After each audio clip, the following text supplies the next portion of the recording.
किसी ने मुझे क्वेश्चन किया था कि आप भगवान को मानते हो या नहीं मानते हो, या फिर आप स्पिरिचुअल जो बातें करते हो उसमें कितनी सच्चाई होती है। देखो, तो मैं जो स्पिरिचुअल बातें करता हूँ उनका कुछ अलग मीनिंग हो सकता है और आपके लिए कुछ अलग मीनिंग हो सकता है आपकी लाइफ का।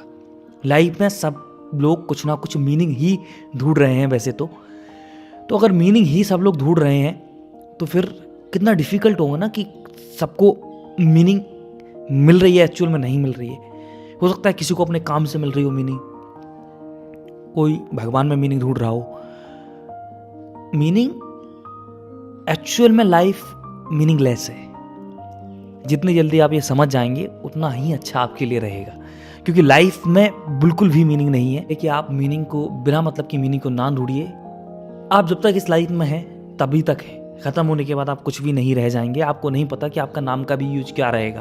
तो ये नाम बनाना ये सब बेकार की बातें हैं, क्योंकि उसके बाद आपको खुद नहीं पता रहेगा कि आप एक्चुअल में भी एग्जिस्ट करते थे या नहीं करते थे। लोग भूल जाएंगे आपको। कभी कभार अगर आपने बहुत अच्छे काम किए होंगे तो याद कर लेंगे, उससे आपको क्या फ़र्क पड़ने वाला है, क्योंकि आप तो वैसे भी कोई आफ्टर लाइफ होती नहीं है। आफ्टर लाइफ के बाद कुछ है ही नहीं, मतलब आप ख़त्म हो चुके हैं तो लाइफ ख़त्म हो चुकी है। सो ज़िंदगी को खुश होकर जिए, पैसा कमाइए, एंजॉय करिए अच्छे से। जब आप होता क्या है ना, जब आदमी को एक्चुअल में जो आदमी अच्छा हो जाता है ना, मतलब एक्चुअल में होता है जिसको मीनिंग समझ आती है। जितने भी मैं जानता हूँ जो बहुत धार्मिक लोग हैं, पहले वो अपने सारे पाप छुपाने की कोशिश करते हैं अपने धर्म के जरिए, कि ये धार्मिक चीज़ों के जरिए। तो आप धार्मिक भी बन सकते हैं। अगर कोई नास्तिक है या एथिस्ट है तो वो बेकार इंसान होगा। मैं ऐसे कई लोगों को जानता हूँ जो एकदम नास्तिक हैं और उनका बिहेवियर लोगों के साथ, उनका मतलब वो अपनी लाइफ में इतने मॉरली इतने अच्छे हैं ना, इतने शायद आस्तिक लोग भी ना हो। तो इस चीज़ का थोड़ा हमेशा ध्यान रखिएगा कि आपको हमेशा लाइफ में अच्छे भी रहना है और लाइफ को एंजॉय भी करना है। हो सकता है आपको बकवास लग रही हो, किसी को नॉलेजेबल लगती हो, लेकिन मैंने इसका नाम बकवास टॉक शायद इसी वजह से रखा था कि मेरी मन की बकवास है भाई। ये मैं बोल रहा हूँ, आप सुनने आ रहे हो तो भाई ये आपका है। मैं ये नहीं कह रहा कि आप नहीं सुनो, आपको सुननी चाहिए ऐसी चीज़ें। बड़े बड़े फिलोसफर को पढ़ना चाहिए, आपको फिलोसफी पढ़ना चाहिए, साइकोलॉजी पढ़ना चाहिए आपको। लेकिन फिलोसफी और साइकोलॉजी मस्ट रीड है। एक्चुअल में कोई भी टाइप का जो धर्म होता है ना, वो फिलोसफी ही लेके आता है, तो फिलोसफिकल ही होता है वो। तो हम उसको ऐसा जज नहीं कर सकते कि वो फिलोसफिकल बातें क्यों कर रहा है ये, क्योंकि आप कार्ल मार्क्स को पढ़ लो, आप साइकोलॉजी में आप जितने बड़े बड़े साइकोलॉजिस्ट हुए हैं, फ्रेडरिक नीत्शे वगैरह होगा, इनको सबको पढ़ लो। कृष्णमूर्ति हैं, इंडिया के फिलोसफर हैं, कमाल के फिलोसफर हैं। रमन महर्षि हैं। Buddha also philosopher, the greatest philosopher in the world, Gautam Buddha. So Gautam Buddha को आप जब पढ़ेंगे तो आपको पता चलेगा कि गौतम बुद्धा ने एक्चुअल में कहीं भी ना लाइफ को बहुत ईजी तरीके से बात की है उन्होंने बनाने की। उन्होंने कहा कि एक्चुअल में डिफ़िकल्ट है ही नहीं ना इतनी, कि हम क्यों किसी की संगत करें। The greatest man in the world, उनसे समझ के आता है कि यार ज़िंदगी की जो एक्चुअल मीनिंग है ना, वो आपको ढूंढनी पड़ेगी।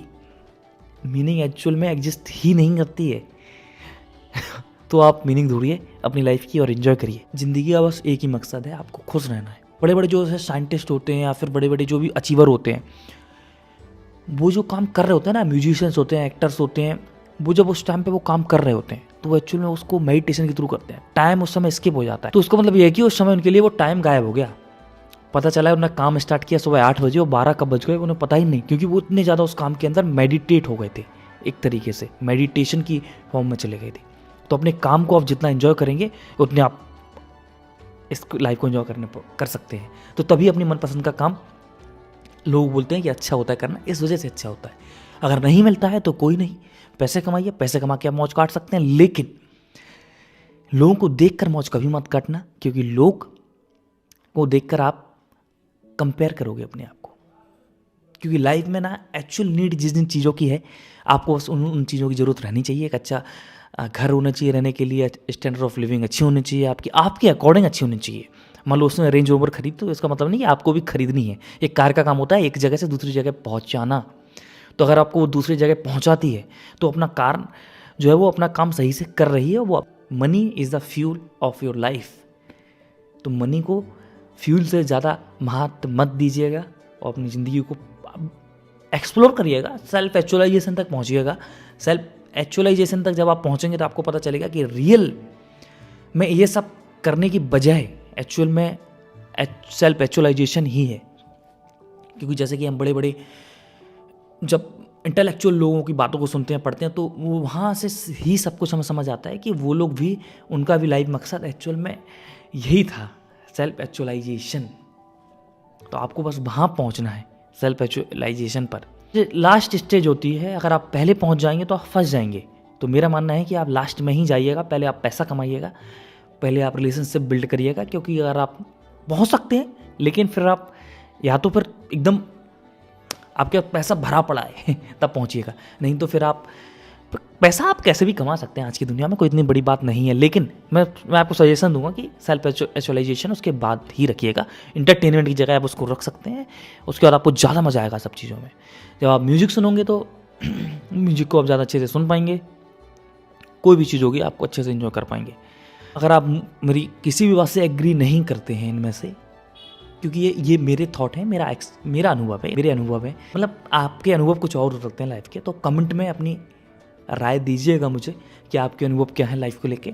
मेरी लाइफ तो भाई ऐसी है कि मैं तो बस मुझे लगता है कि एंजॉय करने के लिए पैदा हुआ हूँ। मतलब एंजॉय मतलब कि इस ज़िंदगी में खुश रहने के लिए पैदा हुआ हूँ, चीज़ों को समझना, एक आर्ट को समझना, एक आर्ट फॉर्म में डूब जाना, एक पोइट्री को समझना, एक म्यूजिक को समझना, एक एक्टिंग को समझना, एक नेचर को समझना। मुझे इससे ज़्यादा खुशी किसी में नहीं मिलती है। लोगों के साथ जब मैं बैठता हूँ, उनकी खुशी हंसी के साथ बात करता हूँ, the real learning my life, मुझे लगता है कि मैं इससे भी और कई गुना बेटर हो सकता हूँ, इनके अंदर भी मैं और गुना बेटर हो सकता हूँ।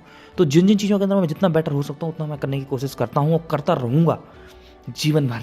यही मेरे खुशी का जो है ना, ये चेहरे पे हैप्पीनेस देख रहे हो ना, इसका राज यही है। ऑलमोस्ट जितने भी लोग मुझे मिलते हैं वो कहते हैं भाई जिंदा दिल पर्सन हो तुम, क्योंकि मुझे पता है मैं हूँ। मैंने लाइफ की जो है ना बेसिक समझ लिए हैं।